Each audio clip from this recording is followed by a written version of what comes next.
Hello, and welcome to Secure Talk, a podcast where we explore the critical world of information security innovation and compliance. I'm your host, Justin Beals, founder and CEO of StrikeGraph. Together with our expert guests, we'll provide you tools and tips to help your business thrive in the rapidly evolving cybersecurity environment. Hello, everyone, and welcome to Secure Talk. I'm your host, Justin Beals. Back in 1999, I found myself at the center of what was about to become an internet crisis. Herbalife, the supplement company, was being featured in an upcoming 60 Minutes segment. Concerned about how they might be portrayed, Herbalife had negotiated something unusual. They would own a second, complete recording of the entire interview. 60 Minutes didn't think much of it, but Herbalife was plotting something unprecedented. They wanted to release the entire unedited interview online before the 60 Minutes broadcast aired, essentially scooping one of television's most watched news programs. The task of making this happen fell to me. This was 1999. Remember, streaming video online was barely a concept, let alone a common practice. I built a server, connected it to the internet, and created a URL where people could access the video. When word got out that the full interview would be available, the demand was astronomical. Millions of people tried to access the video simultaneously, and our infrastructure simply couldn't handle it. I am not speaking metaphorically. When I say the server caught fire, there was actual smoke coming from the hardware as I desperately tried to serve this content to the masses. In a panic, I reached out to a company I'd only recently heard about, Akamai Technologies. They had this revolutionary new concept called edge networking that could distribute content across multiple servers around the globe. Within hours, they had implemented a solution that not only prevented our hardware from literally burning up, but made the video accessible to everyone that wanted to see it. What Akamai offered back then was revolutionary. The concept of distributed computing that could handle massive traffic spikes without failing. Before cloud computing became mainstream, before resilience was a cybersecurity buzzword, Akamai was pioneering the idea that internet infrastructure should be robust enough to withstand any surge in demand. They were building cyber resilience before most of us even understood we needed it. 25 years later, that same company powers approximately 20 to 30% of all web traffic globally. They've evolved from content delivery to becoming one of the leading cybersecurity providers in the world. The scale of their security operations is staggering. Akamai recorded over 108 billion API attacks in just an 18-month period from January 2023 through June 2024. In June 2024 alone, they observed more than 26 billion web attacks against applications and APIs. Their security team analyzes more than 7 trillion DNS queries per day, proactively identifying and blocking threats including malware, ransomware, phishing, and botnets. While most of us are enjoying our Christmas holidays, their security teams are deploying automatic protections against threats like Log4j vulnerabilities.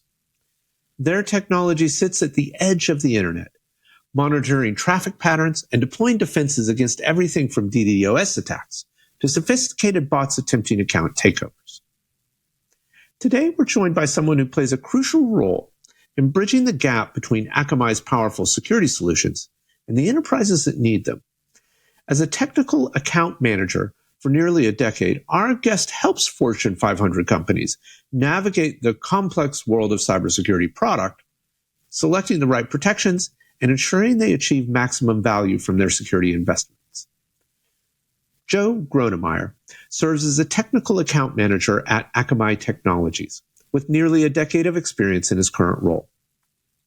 Based in Atlanta, Georgia, he specializes in leading global teams to deliver complex web-based applications for Fortune 500 companies across pharmaceuticals, consumer goods, and telecommunications industries. Prior to Akamai, Joe spent 13 years at Accenture as a senior manager, where he led digital solutions delivery and served as the global Oracle Web Center lead. His notable projects include work with Merck, Procter & Gamble, whose Decision Cockpit project received recognition in Harvard Business Review, Pfizer, and JP Morgan Chase. Joe's expertise spans project management, solution architecture, risk management, systems integration, and stakeholder management. He holds a Bachelor of Science in Industrial and Systems Engineering from Georgia Tech and is a CISSP certified. Join me as we explore the evolution of cybersecurity, from simple firewalls to sophisticated edge computing and zero-trust architectures, with someone who helps enterprises implement these technologies every day. Hey, everyone, and welcome back to Secure Talk. I have the deep pleasure of introducing you to a very good friend of mine, Joe Gronemeyer. Joe, thanks for joining us on the podcast today. Thanks for having me. I've really been impressed with what you've done with this ever since you've taken over. We're friends. We've been friends for a long time. Part of the reason we're friends is that we both have worked in tech for a long time. I begged you to come on the podcast because we keep going on these bike rides where we talk about the tech industry a bunch. And I really wanted to share with folks some of the things I learned from you. Are you comfortable taking it out of the bike race? We'll see where this goes. Awesome. So you are actually help me with your complete title at Akamai. What's your title there? Well, it just changed. I'm in pre-sales as a solution engineer. Okay. Solutions engineer. I can pronounce that. Yeah. Yeah. And I know before this gig, you were a tech consultant for many years at Accenture, right? Yeah, I was at Accenture for a very long time. Saw that place evolve quite a bit. And I'm trying to think. I was in their global architecture group, the information management group, kind of when things were first starting to talk about structured and unstructured data and bring that together. Yeah. And then I switched over to this. Yeah. Did you start at Accenture out of college? I did. You have the benefit of a computer science degree. No. Oh. I have an industrial engineering degree. Wow, I didn't know that. You had no idea? No, I thought for sure you were a CS degree. So I thought about getting a computer science degree. Yeah. And I decided against it because I didn't want to sit in front of a computer all day. So that didn't work out very well, but that was my decision process. You had a bad computer experience early on? No, I wanted to get outside, be a little bit more away from my desk. That was the plan, anyway. Yeah. I think both jobs wound up in front of a computer a lot. Oh, yeah. Yeah, that didn't go according to plan. You escaped that you were looking for. So did you wind up at Accenture right after school then? Yeah, I even interned there. Even while at school. Yeah. Yeah. Oh, that's epic. So, seeing as how you weren't necessarily interested in computer science degree, were computers a big part of your life as a kid? Play video games a lot? Program at all? Yeah. No, it was. And I mean, computers always were of interest. It's just, I didn't think I wanted to be in front of a computer screen. But yeah, I mean, growing up, it's all the classic stuff, having a computer, having access to one at an early age, video games, trying to get them to work, which is really kind of got me into, the inner workings of computers. I kind of wonder how kids approach that today since things are so much easier. Yeah. There's a lot of memishness around the idea that, us older computer users want to store stuff locally on our hard drive and no one else seems to care about that or how to take it apart and put it back together, which I think we were really curious about. People don't want to do that anymore. Okay. I mean, I think that, I talked to my, my family's children, my perhaps nieces and nephews, and they're not as interested in the programmatic aspects of what makes the computer tick. I think they perfectly accept it, right? Yeah, for sure. Yeah. They don't even know what the little disk icon for saving is anymore, right? Well, that's a lost cause. Yeah. The 5 1/4s aren't coming back for us. 5 1/4s? Yeah. 3 1/2s? 3 1/2s. We even had some 20 inches back in the day, but real to real. We had really big 20 inch, at my dad's house. Yeah. That's awesome. They were gigantic, but yeah.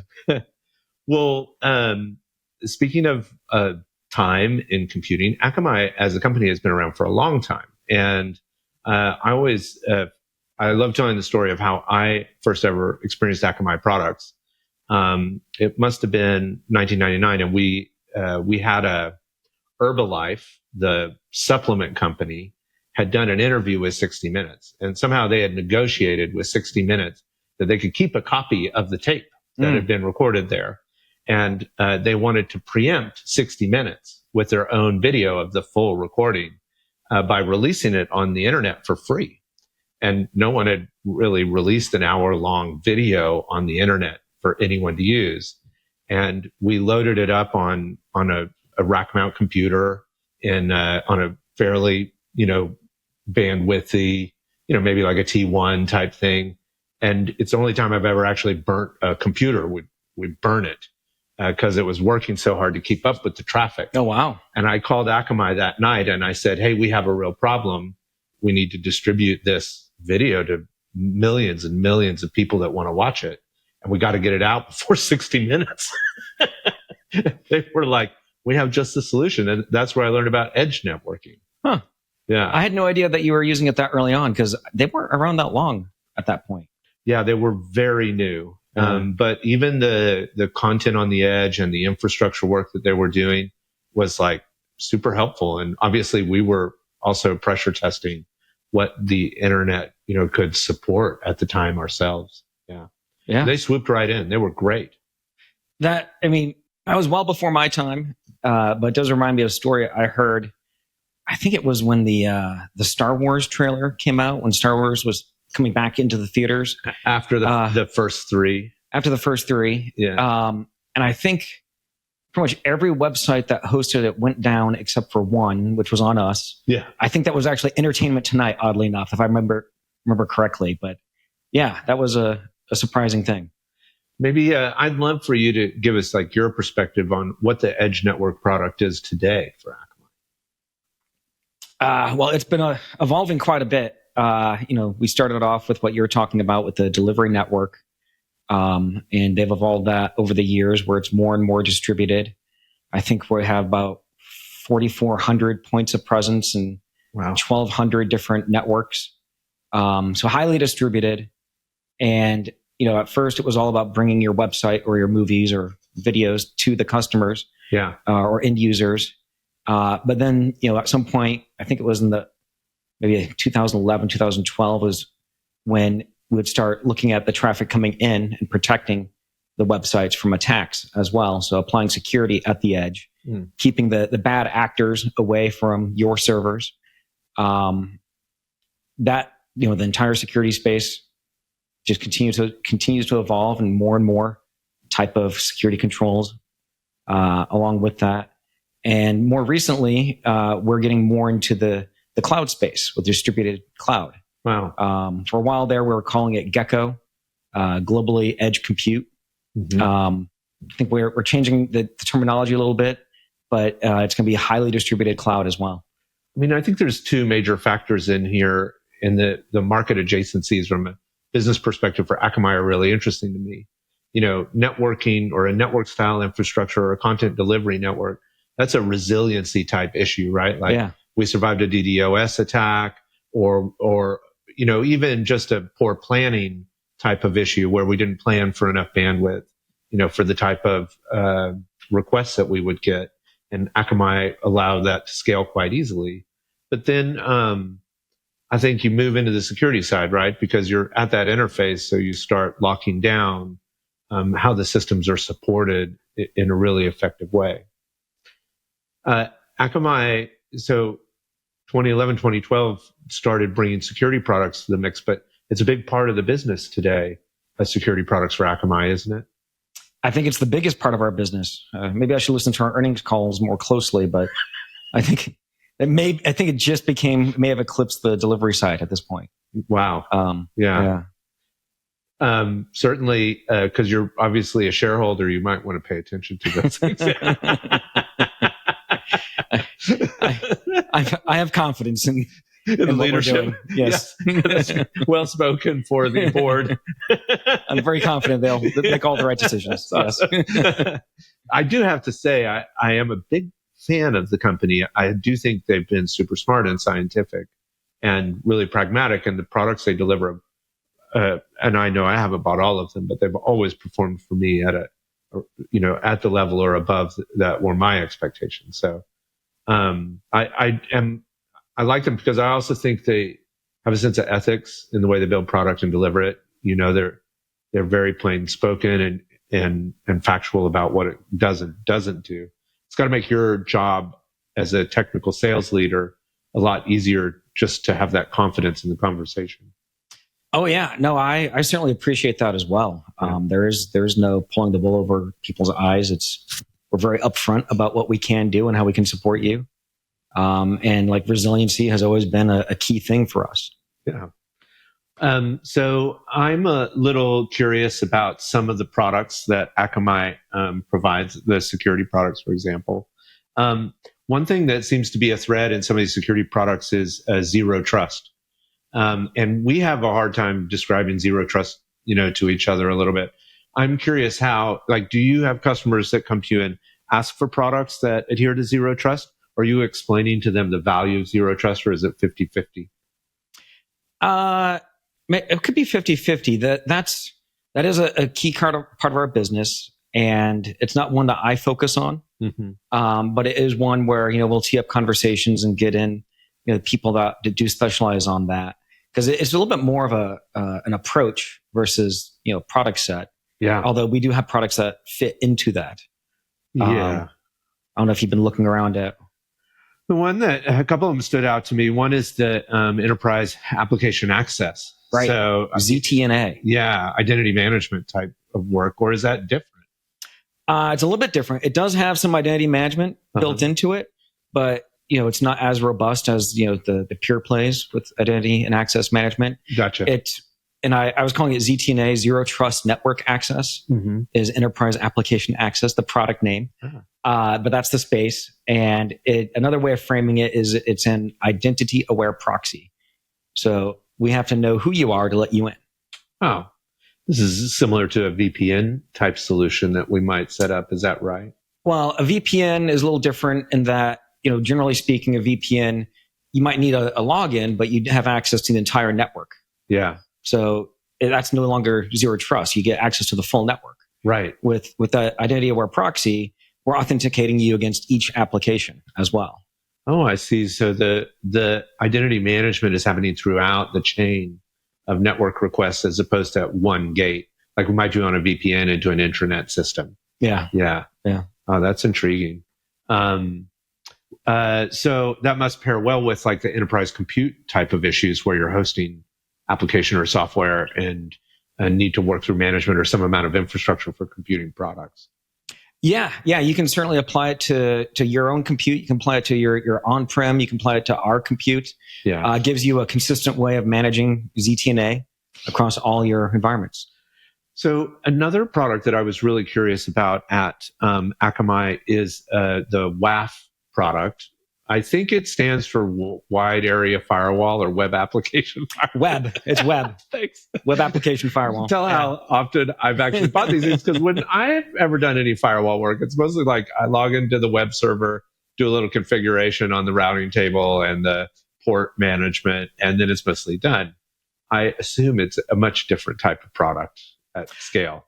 Yeah. Well, you're talking about like in the OSI model, layer 3, so the network layer. Right. A WAF, web is about the application layers, web application firewall, and that's layer 7. So it's really focused on web traffic, ports 80 and 443. You're not really doing a lot of port and protocol management. You can do some allow lists. Yeah. But firewalls you tell me, that's more like... It's more about forcing encryption, but you pretty much encryption? Because you're like, okay, so I'm going to force everything on the port that runs a certain level of encryption, right? No traffic can go on any other port, or maybe I have a web application, and so I wanted to come in over port 8080. So I pushed them to, a TLS encryption, not 80, like no HTTP access to that application. But that feels, very rudimentary, because I don't care how much traffic is coming through 8080. I don't care how that traffic is modeled or whether or not I really trust that traffic or not. I'm just willing to accept that it's using encrypted protocols. Well, I would say it's more fundamental because you still need that. Yeah. You still need to have your firewall because you're designating what you're allowing in at the port and protocol layer. At that network layer. And the IP address layer. Yeah. So you're still blocking and allowing traffic. In fact, when we're talking about zero trust, we apply that same concept down to the individual endpoint with micro-segmentation. So it's almost having miniature firewalls at every single endpoint inside your environment when you look at micro-segmentation. So kind of jumping around a little bit there, but web application firewall is different from a firewall in that you're looking more at the web traffic, and we're inspecting that and the attacks that might be associated with that. But you can also apply a similar concept with the firewalls to micro-segmentation. Yeah. One of the things that I think is interesting about Akamai data that they store and the products that they build is the interreliance on it. One time you told me that there's a percentage of internet traffic that runs over Akamai, network per day. And I thought it was fairly large. Do you remember what that number was? Yeah. It varies. It's when we're looking at kind of the web traffic, it's about, my understanding, 20 to 30% of web traffic flows through us. And then, we are very, like you said, enterprise business oriented. When you start whittling that down, it's even a higher proportion. Yeah. That's a lot of the internet traffic. Yeah. I mean, it's a massive amount. You've got to be one of the largest. Do they ever tell you that, whether you're one of the leaders or? I would imagine so. I think there's a lot of ways to slice up how traffic flows. Sure. Yeah. And there's certainly the ISPs that are doing a whole different thing. I guess at like a nation state level, even. Yeah. That's really fair. But I would imagine, in our space, for sure. Yeah. So we talk, I've been working in machine learning, and I know you've been building applications for a long time. And so, we've been interested in how data science powers some of these products. That network traffic has got to help Akamai in the types of security products that they offer. Yeah, that's one of our differentiators as well. So not only like when we're talking about the WAF and figure out how do we block against an application layer attack, which might be a SQL injection, command line injection, local file include, those types of attacks, we're able to also just inspect the traffic going across the internet and detect new and novel attacks. Wow. So we also try to make it as easy as possible for people to use our WAF. Mm-hmm. That's been a big focus for us. And part of that is being able to apply rules with a lot of trust and faith. And that's not going to have adverse impact on your site while also finding new things quickly out on the internet. Because it certainly would be one thing to say, hey, we're gonna look for SQL injections on any traffic that hits our web application. But it's another thing to say, you don't have to worry about the rules because we're monitoring enough network traffic to respond in a timely manner with a unique rule set, for how the network is changing. Yeah.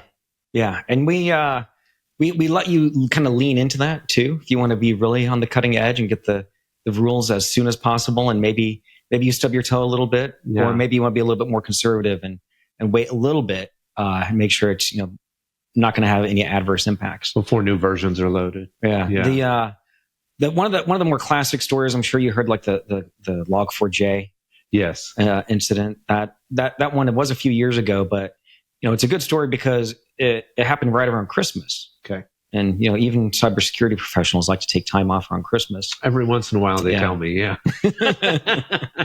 So if you had like our auto rules applied, you guys wouldn't have had to take any action. It had just been protecting you automatically. Because any Log4j traffic would have been halted at the WAF or what would you consider malicious Log4j traffic? Yeah. Wow. That's brilliant, really. I mean, it's pretty amazing. Is there another product in the security suite that takes a lot of advantage out of that network traffic that you find interesting? Yeah. I don't know if I can enumerate through all of them. You can pick your top 3 if you want, or your favorite. So one area that is very challenging is managing bots. Mm-hmm. And when I'm saying bots, these are bots that might be coming to your website. Maybe they're trying to do credential abuse. Yeah. Maybe like on a retail site, they're trying out gift cards. any sort of transactional abuse, or even looking at like scraping your content on your site. I remember those from the old DDoS days, right? Like you want to set up a big bot network to try and go take down a server or block all traffic or confuse the traffic. Yeah, there's all sorts of different types of bots, and like you can even use bots for DDoS attacks, right? Where you're just trying to overwhelm it with either volume of traffic or number of packets, just overwhelm the hardware, and then people can't access it. But the way you describe it is getting more nuanced, right? Like they're starting to, not necessarily want to be detected or be so ham-fisted in the attack, but actually a little more nuanced to steal data or gain access. Yeah, anything that they could like maybe take over an account, account takeover, right? And then if there's something behind that account, maybe they can conduct a transaction. Yeah. Whether it's e-commerce site, access to goods, but yeah, they're using bots to test out credentials. Yeah. As part of that account takeover, once they test out the credential, they can either use it themselves or they can sell it to others who will then use it and commit fraud. But yeah, there are capabilities to detect that type of transaction abuse. And then also other bots that might be scraping your site, detecting that. And then, it is a bit of a cat and mouse game. Yeah. So having that visibility into all that traffic really helps us, hone in more quickly to how they're evolving and updating our detections as well. Right. So, considering that, what do you think is the product inside the Akamai suite that is getting the most heavy, uplift in adoption? And I think what I'm poking at here a little bit is what's the biggest concern when you're going in to talk to an enterprise CISO or chief information officer? What are they asking for you to help them solve? Well, I'm a little bit more, and I've mentioned e-commerce a few times, so a little bit closer to that space. So it might be a little bit more nuanced to what they're looking at. A lot of it does have to do with bots. Yeah. There are also kind of newer areas like the WAF. That's been around for a while, so it's a little bit more mature, it's a little bit more stable. It's still very active. Yeah. But it may not come up in as many conversations. Some other areas could be around API security. So as we start, tightening up the controls in some places, the threat actors, they start looking at other areas that might not be as strictly controlled. And APIs are a whole different story as well. Yeah. We've had a lot of discussion about APIs on the podcast lately, and I think it's a little bit of the aftermath from the CrowdStrike thing because, CrowdStrike's deployment method was agent-centric. And I've railed against it in a way because I just don't think that matches a lot of good security practices where you have good network segmentation. Do you guys think about deployment models, from those types of perspective for your own platforms?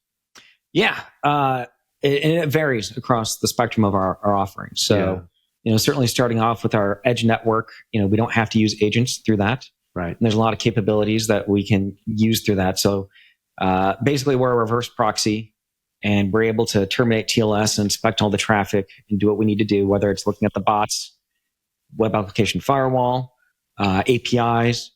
But then if you are looking at, how you protect more of the enterprise, maybe your end users, maybe as they're going out to the internet, like a secure internet access, you have to have a way to get in the middle of that. And maybe that's a matter of controlling, the recursive DNS.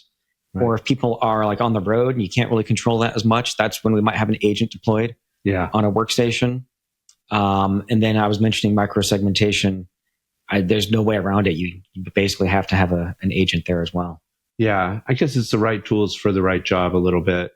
And, certainly I think trust comes into play. I don't know what happened at CrowdStrike because it seems like software development lifecycle processes should have halted what was a faulty, code, a bug in the code that caused the outage. I've never heard any story like that out of Akamai ever. Well, let's keep it that way. Good. So, and you mentioned you focus in the e-commerce space. Is there a lot of integration work happening in the e-commerce space lately? Is that Is that why the interest in APIs, or has it just been like the next surface area that you feel like they're concerned with? I think it may be more the latter. I mean, the traffic has evolved a lot. There's a lot more APIs being used as people look at how they interact with backends. Yeah. Whether it's the website using the APIs to talk to the backend, maybe your mobile device could be using the same APIs, or maybe you're talking with partners, you're integrating with partners. And just how do you communicate with them? And it just turns out it's almost all APIs. But those come with their own set of risks, and how do you become aware of that and defend against it? Yeah. I'm interested in micro-segmentation a little bit. I've only heard that term a couple of times. Can you describe for us what micro-segmentation is? Yeah, well, basically, at least our approach to it is that, we were talking about firewalls earlier. Yeah. So it's basically a firewall running on every single computer, every single instance, every single container. Yeah. And being able to be aware of what traffic is running between, that device and another device, and being, comfortable that is acceptable. Mm-hmm. And then at some point being able to lock that down. And being able to only have that communicate there. It sounds kind of restrictive, and it is. Yeah. So a big goal of ours is to make that as easy as possible. Gotcha. And maybe when you begin that sort of process, you might have some really sensitive applications that you put we call it a ring fence around that set of applications. Yeah. Almost kind of like a DMZ type concept, but just for that set of applications. So that's kind of segmented off from the rest of the network. Mm-hmm. That can be applied to like helping with PCI compliance. If you can prove that anything that touches PCI, it's all ring fenced away from everything else. Yeah. That could be an approach or business case as well. Not sure if that helps. It does. Yeah. Yeah. It actually leads to a whole another question, and careful about mentioning compliance on the podcast, because we're always really curious about how it works. I'm not much of a compliance guy, but I do think it's kind of interesting. Mostly what's interesting to me is, based upon your description of the product and the problems it solves, compliance is a question that must get asked as, providing security products to your customers. Yeah, there's actually a PCI compliance requirement that's coming into effect at the end of March. PCI DSS version 4. Not sure if you've heard of that. Oh yeah, we had it familiar? loaded months ago. Yeah, it's all ready to go. Well, there are many ways that it fits in to our world, and some I'm not even as aware of. But one of the hot ones is, especially with retailers, is that as they're interacting with an end user on the web and they're taking in the credit card information, they now have to be conscious about the JavaScript running on their payment pages or any page that interacts with credit cards. Right. And we've had our capabilities around that for a little while now, but the PCI compliance is requiring it. Yeah. And this could be things like, I don't know if you've heard of mage cart or form jacking. Yeah. Basically what we're doing is we're looking at the JavaScript saying, where's it coming from? What's it doing? And where's it going? Mm. And then, as you might imagine, you have a lot of users that come to your site. This all happens inside the browser. Right. It's very hard to get that visibility. And then, all that activity, how do you whittle it down to, when is something misbehaving? Mm-hmm. How do we know when to act on that? Yeah. So you were talking about like machine learning earlier, about like, how do we whittle down that noise and present just the effective information of, you might want to take a look at, this event related to that JavaScript. Yeah. Does that look right to you? Is this the Page Integrity Manager product? That it's previously known as Page Integrity Manager. Okay, good, yeah. With the advent of PCI DSS version 4, we renamed it to Client-Side Access and Compliance. It's going to line up with the search engine, right? Yeah. Right. You'll notice a trend in our naming. It's almost becoming too intuitive. Yeah, yeah. Well, though. I think I'm curious if this is normal operation for you. I think you've been at Akamai for a little over 2 years now. I'm working on my 10th year. Oh, I'm so sorry. I think you've been at Akamai for just about 10 years now. Yeah. Has compliance been a change in the way people think about buying products compared to a decade ago, or has it been common in the enterprise to consider it? Well, I mean, they always consider it. It's more a matter of, are we compliant with what they need? And then Akamai compliant with their requirements? Yeah. As a software or software provider or partner, are we compliant with whatever they need to be compliant with? Yeah. And now, we're helping them be compliant as well. Yeah. So whether it's that we call it, the client side access and compliance is a mouthful. CAC is how we refer to it. Yeah.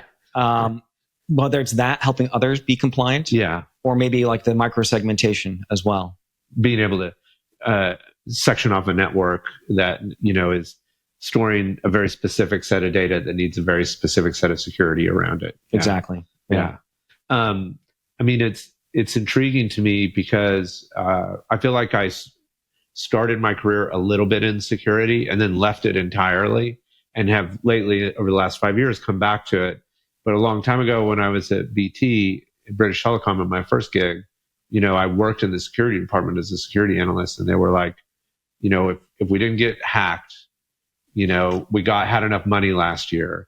And if we did get hacked, then we're going to ask for more money, Justin. And I was like, that is the most backwards way to think about security, but I guess that's where we're at. I've definitely noticed it become a lot more mature and evolved. Yeah. There's a lot more standardized approaches to security. Yeah, no, I remember that before. It's kind of like, where does security fit in? Is that just the DMZ? Is that security? Right. It's a much more refined thing now. Well, and this is something I certainly railed against. You've built enough product and done enough technology projects throughout your career that like scope is everything to success. And if you go in just buying products that you think are helpful, each of those products have an implementation, no matter how easy they are to use, there's a time frame to roll them out, then you're just kind of randomizing effective security practices. But if you either use a framework or some type of risk-based approach, then you can identify the major areas and at least make more valuable purchasing decisions, I think. Yeah, for sure. I'm sure at the enterprise scale, you have risk officers and folks like that are engaged, as the CISO is thinking about what the cybersecurity tools look like for them. Yeah, I don't really bump into that title as much. Oh, yeah. But definitely a lot of CISOs. Mm-hmm. One standard that comes up quite a bit is OWASP. Yes. Certainly with the WAF. There's also a top 10 around APIs. Okay. And there's even a top 10 around AI firewall. So wow, that's new. Yeah. It is new. Yeah. So that keeps evolving as well. But that one's a pretty common standard that I'm bumping into a lot. Yeah. That's a very technical standard. I when I used to both get to write code and do some server deployment, I remember the server checklist that you go through for each instance. Yeah. I may have been less hands-on with the infrastructure, but yeah. We were working on very small teams in my teams. Yeah. We got to do a little bit of everything. I think that's what we wanted. That's what I wanted to do. What do you think CISOs are concerned with from a future perspective as you talk to them? And then vice versa, maybe Akamai is working on some product or thinking about product that is about the future of security. That is a good question. I always think about it from kind of where we fit in with our capabilities. I don't remember, some of the surveys with some of the top areas off the top of my head. Ransomware has certainly been a hot area. Especially for e-commerce, I could see that. Yeah, and micro-segmentation helps with that. Yeah. The idea there is that if they get in, you're able to control the blast radius. Right. Of course, we talked about bots, APIs. Believe it or not, DDoS is it seems like such a brutish type of attack, but it isn't going anywhere. You kind of think that maybe it's been solved, but then it keeps coming back with a vengeance. That was very hot recently in like Australia and New Zealand. Wow. They were very, very much impacted last year. Yeah. Then of course, geopolitics, there's a lot of activity coming out of that. Yeah. Your customers are typically enterprise customers. I think your prices or the, contract values that you deal with are similar, obviously I don't want you to give anything that would get you in trouble, but I think most of your customer contracts are above $1 million a year, or higher. These are enterprise scale engagements, right? Yeah, they can vary. I don't focus on the contract as much. Yeah. They got in my world, an AE for that. The account executive is the one who really hones in on that. Yeah. I'm a little tertiary to it, so I'm familiar, but yeah, that's not really one of my fortes. All right. What about you? Like personally, I'm curious about your career. You both delivered tech. Yeah. And of course, I think in the Accenture model, you had a lot of customer engagement around the tech you were delivering. And then now you're working on selling product, but as a solutions architect. What do you think about for like the future of you? Like, it seems like you could view more the sales side and continue to work that route. But I'm curious. Yeah. That's a great question. Yeah. I am enjoying what I'm doing. I like being able to visit, a lot of different customers, getting their perspective, helping them solve problems with what we have to offer. It's been a great ride. Yeah. But I'm not sure where that should go from here.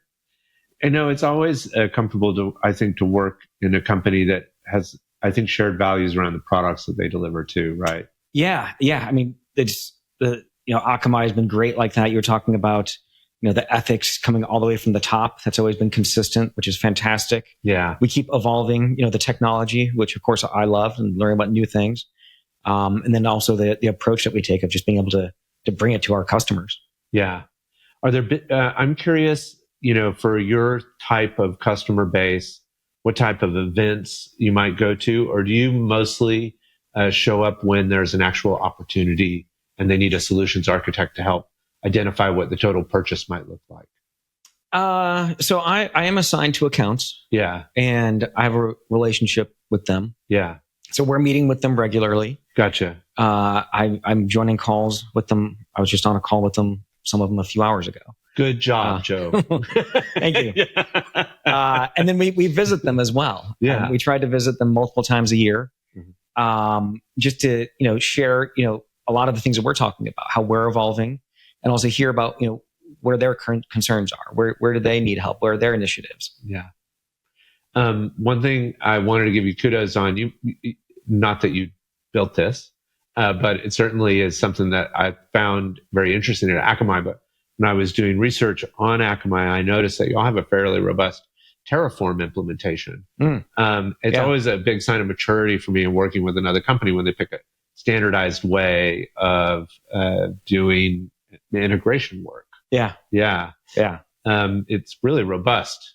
It's a neat setup. That has been evolving a lot over the last few years. They've really been investing in that considerably. Yeah. Our customers are asking for it, and we're supporting them as well as we can. I mean, especially as you guys get into cloud computing tools themselves, right? Being able to deploy at scale, certainly for an e-commerce customer, has got to be a big value prop for them. Yeah. That I imagine that'd be a whole nother set of Terraform tools compared to the kind of the original Akamai platform versus the cloud computing type platform. Yeah, maybe I'm curious about the cloud computing side thing for y'all. It feels like a little bit of a crowded space. We have Azure, we have Google, which I think is running a third from an adoption perspective. I'm an old AWS user. I've used it since there were EC2 things out there. How do you, y'all must be looking at the landscape and thinking about why you over another group, or where you fit versus other groups. How do you think the products on the compute side fit into the marketplace for y'all? I think, we're not going to be able to compete directly with those hyperscalers. Yeah. We just don't have that type of compute capacity. It's such a crazy word, hyperscaler. It makes it seem so unattainable. Right. Yeah. So my understanding is we're keeping our spirit of being distributed, and applying that to compute as well. Yeah. So we have approximately 75 distributed locations and 25 core locations. Okay. And we're in the process of making it easy to deploy across those. Yeah. So like our VPC model is going to be very different than like Amazon, Yeah. where our VPC is going to allow you to essentially be deployed across a wide area. Yeah. Being able to, keep your data in specific jurisdictions. Yes. Being able to access parts of the world that you might not be able to access in a highly performant way. Yeah. Certainly some of the early players with this around like gaming, where they need very, very high or low latency, high performance. And there just aren't hyperscalers in certain locations. Yeah. I imagine over time that's going to evolve where more and more people will want that type of engagement. And then, sticking to another part of our bread and butter is all the network traffic. Yeah. We're able to have much more market relevant egress pricing. Okay. Just because we already have so much egress as it is, we're able to share that with our customers. Yeah. I can see, we've gotten a lot of asks to deploy to EU, which we did. And now we're considering a separate deployment to a more secure tier of cloud provider ourselves. Being able to really adjust that a little dynamically from an edge computing perspective is certainly interesting. And it does seem to follow on with a trend we've seen in computing platforms to like the Lambda style object, where we don't know where that thing gets run, when we call it to run some Python code, for example. Yeah. And we want it to disappear when we're done with it. So yeah, I can see an extension of that in like, I broadly have a function that broadly runs on a geographically wide network, depending on where it's being called from. Yeah. I think that's right. Yeah. Wow. Really powerful. Do they ever talk about quantum computing? That's the other touch point. We can't get out of a podcast. We don't talk about AI and quantum computing. What is it? The quantum proof crypto or something? Yes. Yeah. I think didn't NIST come out with a standard? They have been. So yeah, they've got a bunch of different models for building that encryption, and I think two of them they feel are robust enough for public use at this point. I haven't looked as closely, maybe as I should. Yeah. But certainly we're going to be supporting that with our edge network. Yeah. I know we're coming to market with applying those cryptography tools at the edge. I think it's about to enter beta. But yeah, it's following all the NIST standards. Yeah, that's exciting. Well, Joe, I really appreciate you joining me for the podcast. I hope it wasn't too terrifying. Oh, very terrifying. No, you made me feel right at home, Justin. I'm glad. Yeah, I think I just want to say that I think what you do is really cool, even though you're very low key about it. And I really am a fan of. I think Akamai has set a really good corporate example for the types of businesses that I would want to do business with or work at. And I'm sure we all make mistakes, but so far they just seem to have been good about building product, representing it honestly, and then delivering on a regular basis. Yeah. And then when you don't, being transparent about that as well. Yeah, that's true as well. Yeah. Thanks for joining us, Joe. Thanks, Justin. Mm-hmm.